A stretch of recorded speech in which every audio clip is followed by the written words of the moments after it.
I'm Eva O, and this is the Teakink podcast. I've been a dominatrix since 2011, and I would like to spill the tea on my life. Thank you for listening.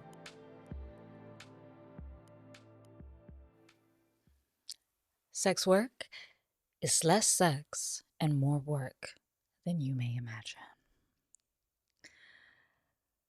I came into this business naively, but thankfully I walked into an establishment where they handled the bookings, the facility, the website, the emails, the promotion, even a lot of the screening and the welcoming of the client. It really just made the job about the session, more or less, for me. But even then, a session is not just a session. It's not an hour and then you're done with it. It follows you, like all work. But this job in particular is about personal spaces within other people and often ourselves. In order to get across a certain emotion, there needs to be some sort of access to that complementary emotion within ourselves. And so there's a lot more to this job than a lot of people realize. Now, I think that going into this work aspect of sex work is something that really comes to mind right now, especially because I've noticed that a lot of people are quite interested in getting into it. And I'm not opposed to it. I think that it can potentially make things more dangerous for communities who are already working if they don't do it correctly in spaces that are criminalized, for example. But let's just talk about decriminalized for a second here. I think that if it is an option for you in a space that has more support systems for you, then great. And if your society looks a little different to that, then be maybe more careful about what it is that you're going to be exposing yourself to and the others who are already in it. But the work. Maybe I'll walk you through a little bit about what the work looked like when I first started and how it's evolved over time in terms of the things that I need to do. Yes, there is session time with the client. Sure, there is a lot of things that go into that are not just around, especially penetrative sex, but around any sexuality, around any sex. But it is to do with sexuality because if you've been listening, sexuality has to do with many more things than just sex. So there's a lot of things that are going on in terms of how watchful we need to be. We need to be aware of first aid. We need to be aware of how somebody might be experiencing an emotion and be able to counter it, manage it, use it. We need to be aware of how that's going to affect us. We need to be aware of how to create systems around compartmentalizing, managing it so that we don't necessarily let some things that might be too much follow us home too much. Maybe these are things that somebody might do in all jobs, in all work. And yeah, I would say that's probably a fair thing. But I think as soon as you're engaging in emotion and the art of moving and manipulating emotion, then you got to be careful because that stuff is very intricate and intricately woven in ourselves and others. So there's the emotional labor part of it. This is just in session. So the work outside of a session, outside of thinking about how you're going to move a person's emotions or the space or the gear in that time, which is a whole beautiful process and art. But the work. When I had a receptionist, she buffered me. She buffered me from the emails, from the messages, from the calls that will go on and on and on and amount in nothing. Just the people who love to get off on the fact that they get to waste your time, which is why we call them time wasters. And then there are the people who try to take advantage of your time and potentially your inexperience and also your place in society. So, as a sex worker, even though it is more and more accepted, apparently, in media, in people's conversations, it's still something that is very difficult for society to understand and accept because they are rejecting their own sexuality, to be frank. And especially how the people who choose to do sex work are able to not have that hang up and who are able to assert their choice. And the receptionist. Let me get back to that. The receptionist was very kind to buffer me from all of these time wasters. The receptionist was very sweet to be able to understand a huge back catalog of who these time wasters were, or if people were trouble, and just kick them straight out. And I didn't have that anymore when I went independent. I had to learn all of that myself. I had to add people to blacklists. I had to look through blacklists. I had to find new people, find out new people that I needed to add to blacklists. And it is quite a process. And I think that's also why I started ending up charging more and more, because you're not just paying for that time. You're paying for years of experience and learning how to deal with all of these people.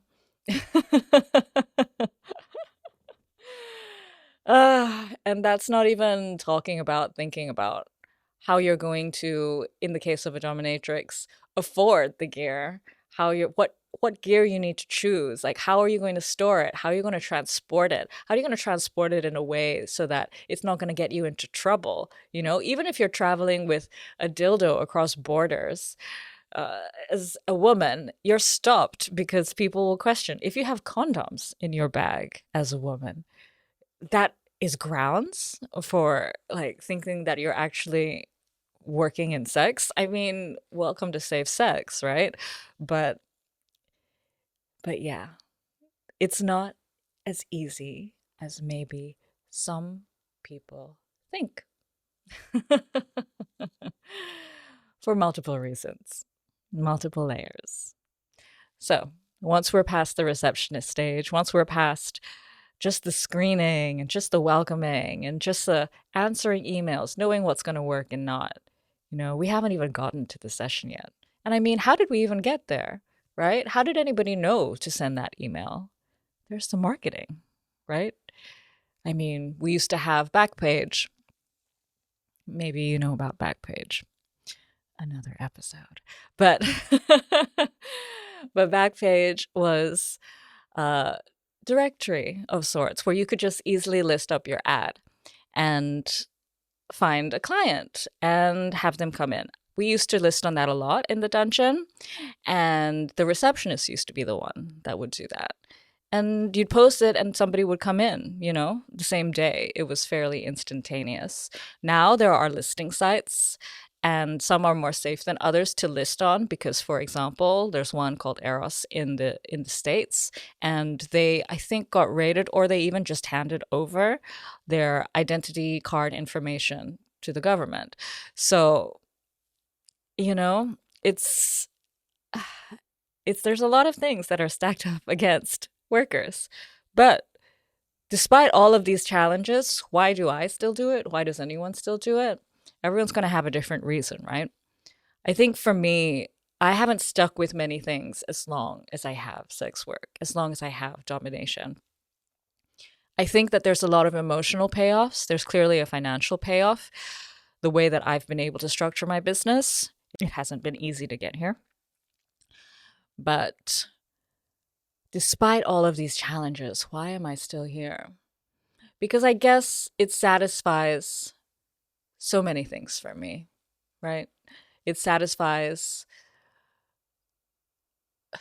the thrill that I seek in human exchange. It satisfies a curiosity and a creativity in the moment, an immediacy of gratification, I guess. And so all of these things work together to keep me going against these systems against us. And I guess, to be frank, I also don't believe in these particular facets of these systems. And so I don't see why I shouldn't question them or let my existence be a question or a rebellion of sorts against them.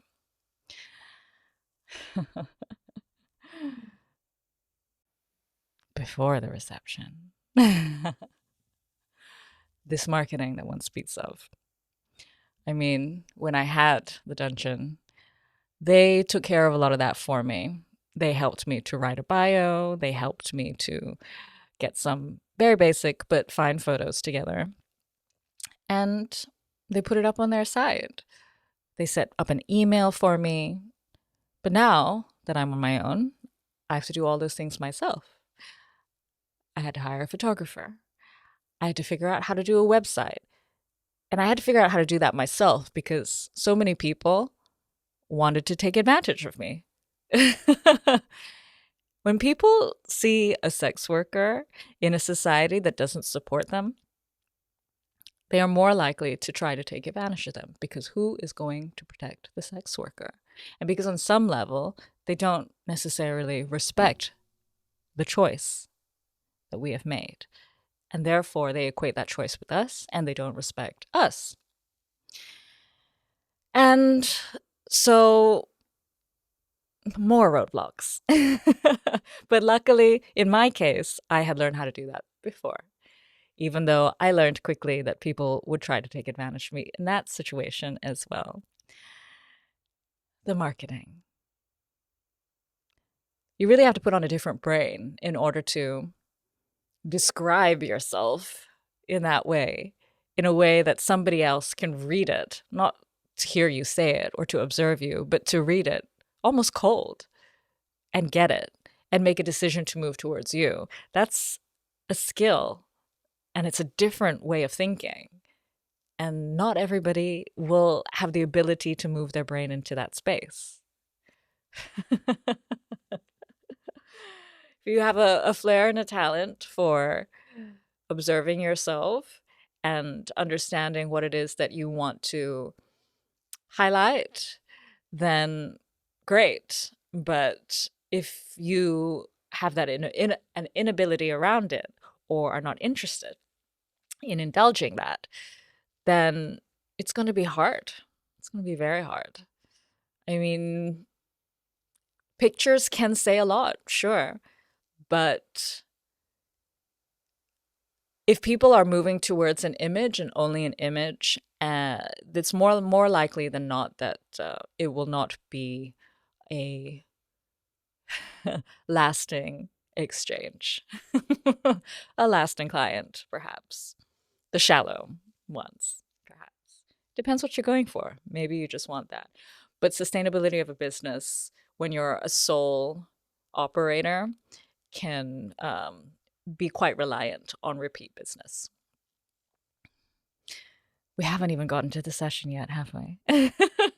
But you're getting the point. Now we can talk about things like facilities and finding a place to work, that is within the legislation that's available to you and that's safe. And I mean, for example, here in England, in the UK, you can't work with another person in sex work in the same apartment because then it could be construed as pimping, right? But logically, one would think that it would be good, if not great, to be able to work with another sex worker so that you have that support system. Because it can be also Just we're not even talking about security here. We're just talking about sanity, because existing in a void is not good for any of us. And especially when you are sidelined from society, it can be even more detrimental. Having community was very useful when I was working in the dungeon. I didn't hang out with them very much more. I probably should have hung out with them a little bit more. But I was young in the job and I was very focused on the job as opposed to socializing. Only did I realize when I reconnected with the community after a period of working very independently, did I understand how much I missed out on, how much I had to learn things the hard way. So operating in a void when you've chosen to do this work in a system that doesn't support you gathering, it can be very, very detrimental.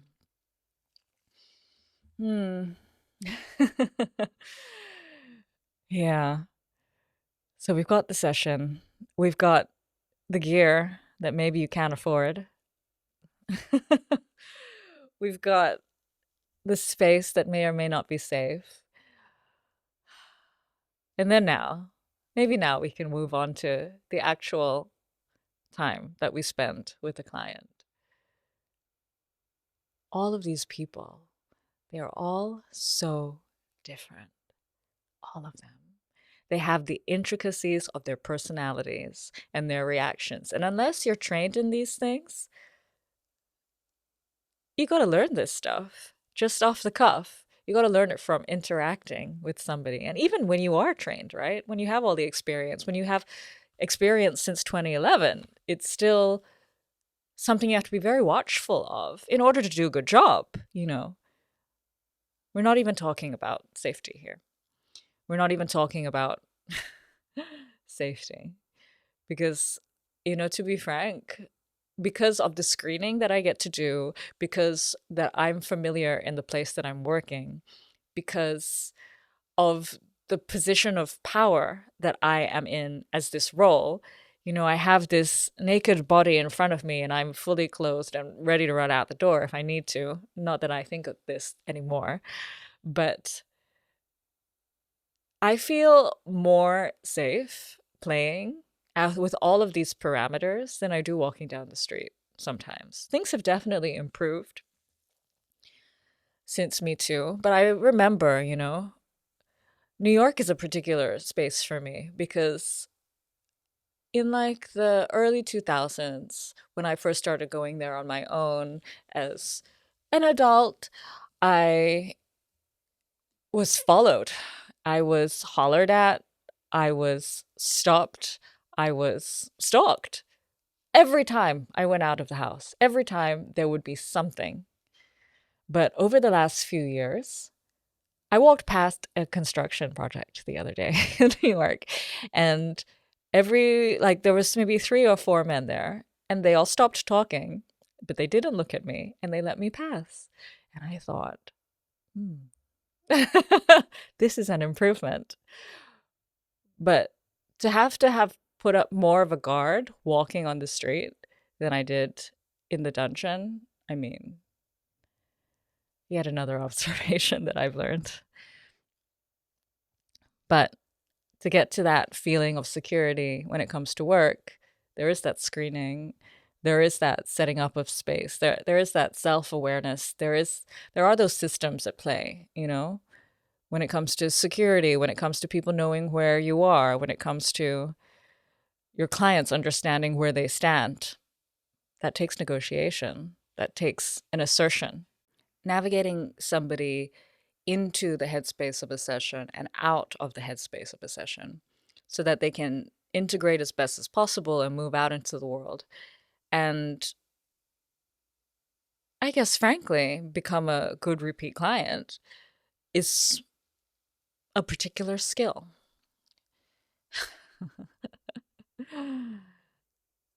And we're not even talking about the technicalities of learning the different techniques. So, is sex work? Mm, yeah.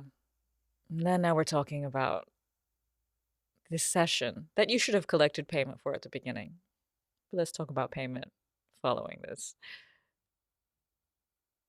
How do you bank as a sex worker? In a decriminalized place, sometimes. I mean, they don't necessarily have a case if you're going to really push upon it, but they can close your account. They can say it's against their policies, right? How are you going to do banking? How are you going to send money to pay your rent? How are you going to maybe invest even? How are you going to put things into a retirement fund? How are you going to think about your future when you can't work anymore, when you don't want to work anymore, when you get tired of the rat race? There's a lot of things to consider. And even when you work within a decriminalized space and you're trying to do things with what's available to you in the best way possible. For example, I had run my website, my member site, through a payment processor. That was the only one available to me. It was the only online payment processor that would take on my site, an adult site of my nature. I don't even have any nudity on my site, but because it interacts with sexuality, no, right? And so I only had one option to me because of my nationality at the time, and it was very, very restrictive, and the bank accounts that it would send to. And what happened was that my site did very well when COVID hit because everybody was home, they were indulging their fantasies, maybe things that they hadn't tried for a while. I did very well. My signups went up maybe 80%. But what ended up happening halfway through that year was that the payment processor declared bankruptcy. And they hadn't been paying me for a while, but where was I going to go? And so I ended up having a case and getting 20% of what I earned after the 20% that they took. Anyway. Yeah. So, you see where I'm going here? Hmm. And people have tried different financial solutions over the years. But, for example, what made PayPal, for example, like sex workers got on that in the early days. They made it really active, huge. And then what happens now? Soon as it hits a certain point, they will spit you out. They don't need your traction, your entrepreneurship, your innovation anymore. They will comply. So, is this changing? We're able to have conversations now, which is great. Some people, some legislators listen. Things move. There are more of us who are more aware of how to move legislation, how to try to appeal to ears that can make things happen. Some of us are even stepping into roles that are able to do that. My role in this is I give them money because I don't really know how to do that. I know how to speak to a certain extent. So I'm here with you. Sharing the sex worker gospel, sort of, but also indulging the things that I like to indulge. I'm using you for my entertainment. Maybe as much as you're using me. But sex work is work. And it takes a lot more emotional labor than maybe people realize. There's a lot of administration that goes into it. There's a lot of things that you have to do on your own because you can't access groups and systems that will help you because things are legislated against it. So this makes it very difficult for a lot of people where it might be the only option or where, you know, it's the choice that they've made because of other parameters, whether that's how their mind works, whether that's how their life's working. There's a lot of reasons why people move towards this, and there's a lot of reasons why our lives are difficult, but not necessarily because of the time that we spend with clients.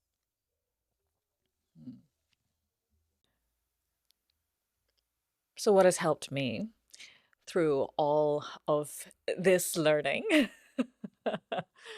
I would say that I am naturally very resilient. I think that comes from moving a lot since I was very young and experiencing a lot of change. And that's been very helpful. I think that as of late, it's been particularly helpful to witness other workers who have really thrived under these conditions, who are so powerful in their own selves and in their expression of it. I think it's very motivating for me. And I think also your interest has been quite motivating as well. I think that your interest in general can sometimes come from a novelty, from this amusement, this intrigue of this hidden space, but that you can even look towards that hidden space, I feel very happy for.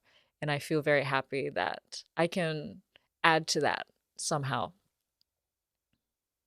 Mm.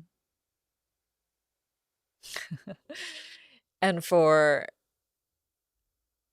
everything that's happened, I have also realized that sex worker organizations are worth their weight in gold. I went through a pretty bad burnout period where I might go into it in another time, but where society had really bore down on me and where the pressures of my work ethic also bore down on me, and those things collided to make me burn out essentially. But during this burnout, I did a diploma in social work. And with that came an internship.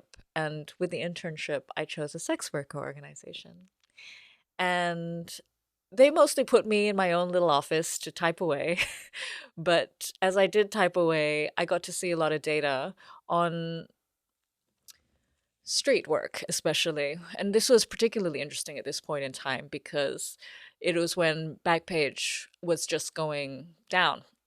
And what we saw was an increase in violence and an increase in street work, um, and the violence in street work, because it meant that people were unable to screen anymore. I mean, this gets quickly replaced because people want to be safe and they want to screen and they want to innovate. But when you take down something immediately, that there's a gap, there's a void, and people need to take time to find other ways. And in that gap, a lot of violence happened against workers because it's not going to make people stop working.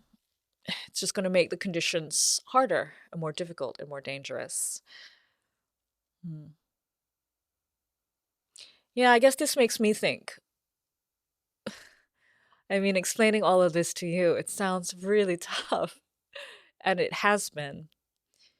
It has been. But I guess it has kind of suited me because I don't mind a challenge actually. I quite enjoy a challenge. There's maybe like two heads to that, isn't it? Where On one hand, it really frustrates me, but on the other hand, it motivates me. Maybe there's that sadomasochism in me going again. But would I want this to continue like this? No. I would rather that it be accepted, that it be free, that people were able to make this choice and that things were safer as a result of it. You know, like the data says, we're going to talk about Amnesty International, we're going to talk about WHO, that the decriminalization of sex work is the best option because it means safer conditions, healthier women, but yet people are choosing not to look at that. Why is that? Because they're still hung up on puritanical ideals of sexuality, and they let that influence themselves without even thinking about how it's controlling them. That's another episode. but sex work is damn hard work. It's taught me a lot. It's inspired great strife and great prosperity in me.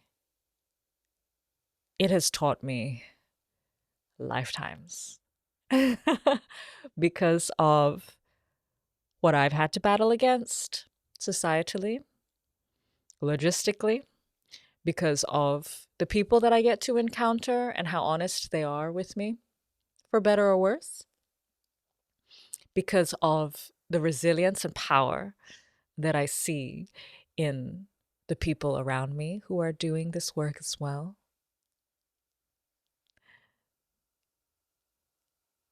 It's such an incredible drive to my life, and I'm very grateful for it.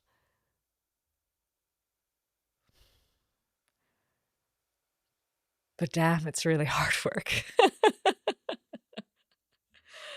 So I do a podcast instead.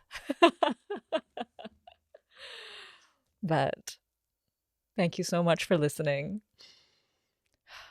Speak to you next time.